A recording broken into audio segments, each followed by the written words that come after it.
그다음에 이제 이타적인 본성이 이게 이제 보통 연대라고 얘기를 하는데, 그러니까 나하고 아무 상관없는 사람의 복지에 대해서 관심을 가지고 내가 가지고 있는 어떤 귀한 자원, 이거를 이제 기꺼이 내놓는 거, 이게 그 연대인데요. 안녕하세요. 네, 대익입니다. 오늘도 살면서 느낀 점 이야기, 오늘의 주제는 유시민 작가의 책과 관련된 이야기인데요. 바로 어떻게 살 것인가, 자, 어떤 삶을 살아갈 것인가에 대한 주제입니다. 참, 이 주제도 사연이 있는 주제인데요. 제가 이걸 그냥 뜬금없이 가져온 것이 아니라 제가 옛날 방황했던 시절에 유시민 작가의 어떻게 살 것인가에 대한 책을 읽고 진짜 나는 앞으로 어떤 삶을 살아야지에 대한 막 좀 나름의 치열한 고민을 했던 그런 경험이 있어가지고 오늘은 그 내용을 좀 들려드리고 싶어서 이 주제를 제가 한번 가져와 봤습니다. 먼저 이 책을 소개하기 전에 제가 이 책을 읽은 시점부터 한번 이야기를 해볼게요. 이 책과 관련해서는 제가 블로그에 독후감을 쓴 적도 있었는데 그때가 보니까 2017년 3월 19일로 나와 있네요. 그러니까 이 시기 때 제 모습이 어땠냐면 제 인생의 판을 한번 좀 이렇게 흔들어 보겠다고 막 미친 듯이 일했던 시절이 있었습니다. 호주 워홀을 가기 위해서 자금을 마련하는 시기였는데 주 5일을 하루 평균 15시간씩 일하면서 잠을 막 그냥 거의 진짜 한 3, 4시간만 잤을 정도로 다시는 정말 지금 생각해보니까 다시는 떠올리기 싫을 뭐 그런 시절을 겪고 있던 중이었었어요. 그런데 저는 이때 좀 단순히 일만 했다기보다는 막 이 시기 때 제가 느꼈던 감정을 좀 나름 기록해 보려고 노력을 좀 많이 했었어요. 왜냐하면 아무리 생각해도 제 인생에서 이 시기가 왠지 가장 좀 터프하고 힘든 시기라는 생각이 들었거든요. 진짜 일을 하는 내내 어떤 느낌을 받았냐면, 와, 진짜 사는 게 졸라 빡세네. 아니, 왜 진짜 이렇게까지 하면서 내가 살아야 되지? 도대체 내가 인생에서 뭘 추구할 게 있겠다고 이렇게까지 하면서 인생을 열심히 살아야 하는 거지? 진짜 이런 등등에 대한 회의감이 일을 하는 내내 찾아왔었습니다. 왜냐하면 이때가 제 삶에서 또 하필이면 제일 좀 혈기왕성할 때였거든요. 고작 제 나이가 갓 28살이었고 아직까지는 제 스스로는 좀 미래가 창창하다고 여겼던 시절이었었어요. 비록 취업은 제가 한번 그때 실패는 했었지만 여전히 저 스스로에게는 가능성이 좀 많은 나이라고 하면서 스스로 좀 이렇게 괜찮아 하면서 다독거릴 수 있는 그런 시절이었거든요. 그런데 참 정말 일하면서 이 시절에는 하루에도 5만 가지 감정과 현타가 저를 좀 괴롭혔는데 이게 진짜 막 말로는 형용할 수 없는 생각이 저를 좀 압박하는 거예요. 막 남들은 다 좋은데 취업해 있고 나 혼자서 여기서 알바하면서 막 이렇게 힘들어야 하고 있고 다들 나름 안정된 직장 가졌는데 나는 혼자서 지금 막 혼자 막 방황하고 있는 거잖아요. 그러면서 그게 때로는 막 분노로 표출되기도 하고 어쩔 때는 그냥 슬프고 우울하기도 하고 또 가끔은 막 그냥 이유 없이 화도 나고 진짜 미치겠는 거예요. 그래서 그러니까 진짜 제 안에 저에게 막 물어보곤 했죠. 뭔 말이냐면 그냥 또 글 쓰면서 또 혼잣말 미친놈처럼 했다는 거예요. 대기 너 이 새끼 왜 이렇게 힘들어하는 거야? 이렇게 제가 물으면 또 다른 자아가 나는 왜 이런 감정이 드는 걸까 하면서 막 스스로 진짜 좀 미친놈처럼 제 심리 상태를 제가 좀 분석해 보려고 지랄을 좀 했었어요. 그런데 그게 분석이 되겠습니까? 감정을 유발하는 원인을 찾을 수는 없겠더라고요. 그냥 이렇게 생각만 해서는. 그런데 또 그냥 열심히 그 감정을 배출해 보니까 또 좀 나아지긴 하더라고요. 뭐 아무튼 이런 생활이 좀 반복되는 삶이었었어요. 자, 제가 이런 시절을 겪고 있을 때 유시민 작가의 이 책이 저에게 다가옵니다. 그리고 인생 근본 물음에 대해서 내가 이것 때문에 삶을 살아가려고 했던 거였구나 라는 생각을 가질 수 있게 되어주는 계기가 되어주었어요.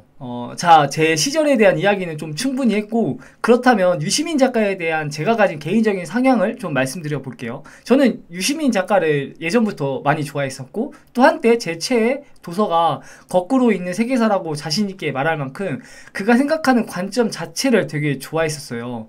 거의 뭐 절대적 지지를 보내는 입장이었죠. 그가 쓴 책도 좀 다는 아니지만 여러 번 읽었고 TV에서도 그가 나오는 프로그램을 즐겨볼 정도로, 특히 그가 나왔던 썰전은 진짜 제가 당시 가장 재미있게 봤던 프로 중에 하나이기도 했었어요. 왜 유시민 작가에 대해서 제가 가진 성향을 말씀드렸느냐, 그 이유는 제가 이 책을 읽으면서 그가 생각하는 삶에 추구하는 방향과 제가 추구하는 삶의 방향이 조금은 다르다는 것을 인지했기 때문인데요.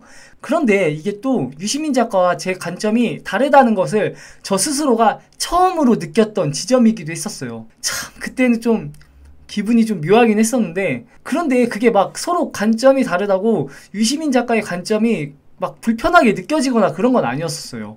개인적인 생각으론 아주 기분 좋은 마음으로 그에 대한 절대적 지지를 조금은 거둘 수 있지 않았나라는 생각이 드는데요.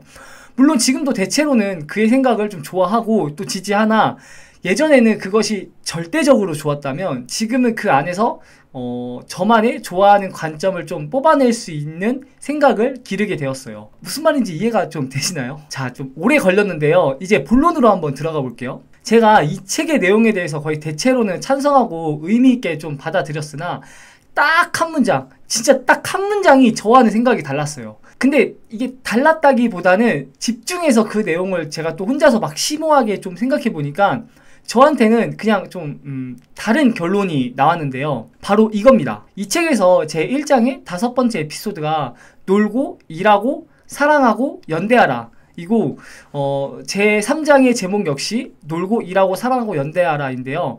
그런데 다 좋았는데 이 끝에 연대하라, 이 부분이 제 삶의 최종 관점하고는 다른 거예요. 이 책을 읽으면서 제가 추구하는 삶의 결론은 이랬거든요. 놀고 일하고 사랑하고 행복해라. 행복해라 대신에 연대하라는 말을 도저히 제 삶 속에서 최종 가치로는 못 넣겠는 거예요. 결국 일하고 놀고 사랑하는 최종 목적이 저는 연대가 아닌 제가 느끼는 행복이었거든요. 지금도 솔직히 대체로는 그러한데, 확실히 제가 이 책을 읽은 시점에서의 저는 제 1순위가 행복이었었어요. 그러면서 그때 당시, 그러니까 28살, 그렇게 방황하고 또 개처럼 일하던 모습들의 궁극적인 목표가 결국은 다 제 행복 때문이라는 걸 제가 알게 되었던 거죠. 왜 그럼 행복을 원하는데 너는 개처럼 일했느냐? 그 이유는 저는 곧 죽어도 제가 해보고 싶은 것은 해봐야 직성이 풀리는 성격이었거든요. 그러니까 영어를 정말 일생에 한 번쯤은, 아, 영어가 이런 거구나 라는 느낌을 진짜 꼭 한 번은 가져보고 싶었어요, 제가. 그래서 기회가 왔을 때 잡아보려고 한 것이고, 그래서 또 정말 엄청나게 막 투잡하면서 열심히 영어 단어장도 외우고 영어 회화문도 외우고 그랬었죠. 그러니까 막 다시 투잡하고 잠 못 자고 하는 것들에 대해서 다시금 좀 이렇게 동기가 막 부여되더라고요. 결국 행복해지는 삶, 내가 원하는 것을 해보면서 그것이 좀 힘들더라도 나는 내 의지대로 삶을 살고 있구나 라는 그 느낌을 죽을 때까지 저는 가져가 보고 싶었던 거죠. 왜냐면 그게 제가 행복해하는 지점이니까. 그러니까 유시민 작가는 스스로의 의지대로 사는 삶을 되게 중요시하는 사람인데요. 그런데 그거는 유시민 작가의 입장에서는 기본적으로 가져가야 되는 거고, 이제 여기서 삶의 의미 추구를 놀고 일하고 사랑하고 연대하라, 뭐 그런 것이었는데, 제 생각은 그것과는 조금 달랐던 거예요. 그냥 처음부터 끝까지 내 의지대로 되는 삶을 살고 또 거기서 잘 살아보려고 노력하는 삶 자체가 저한테는 행복이었던 거죠. 놀고 일하고 사랑하면 제 삶이 행복하다? 오케이, 인정. 그런데 연대하면 내 삶이 행복하다고? 잠깐만, 정말 그럴까?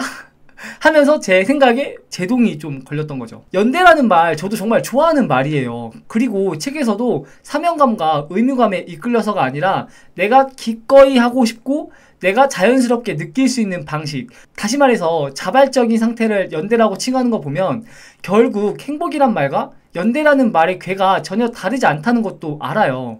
그런데 굳이 제가 연대가 아닌 행복이라고 표현을 했냐, 결국은 그 차이인 것 같아요. 그러니까 저는 그 중심을 철저히 개인이 저 스스로의 마음 상태라고 여기는 입장인 것 같더라고요. 저도 어쩔 때는 제가 좋아하는 것을 나누면 기분 좋고, 특히 저는 제가 요리하고 또는 뭐 칵테일 막 이것저것 만들어서 사람들 나눠주는 거 정말 좋아하거든요. 막 술 취하면 술값도 막 내주. 그런데 저는 그 중심에 꼭 행복이란 말이 삶을 추구하는 방향에 대해 명시적으로 써 있어야지 그것이 제가 살아가는 이유가 좀 되는 것 같더라고요. 연대를 어떻게 보면 행복 안에 있는 개념이라고 보는 거죠. 놀고 일하고 사랑하고 연대하라, 그것이 곧 행복이다라고 하면 오케이, 그건 인정. 그런데 그냥 놀고 일하고 사랑하고 연대하라 하면 계속 뭔가 어딘가 좀 이렇게 빠진 느낌이 좀 드는 거죠. 아무튼 그렇습니다. 오늘도 조금은 좀 심오한 얘기였죠. 제가 원래 뭐 그렇게까지 진지한 사람이거나 그런 사람은 아닌데 아무튼 저는 이 책을 좀 꼭 추천드리고 여러분들도 나는 정말 어떻게 살아야 할까에 대해 한 번쯤 고민해보는 시도를 가져보는 것도 좀 좋을 것 같습니다. 그럼 오늘 영상은 이것으로 마치고요. 저는 다음에 또 다른 재미있는 이야기로 찾아뵐게요. 그럼 안녕.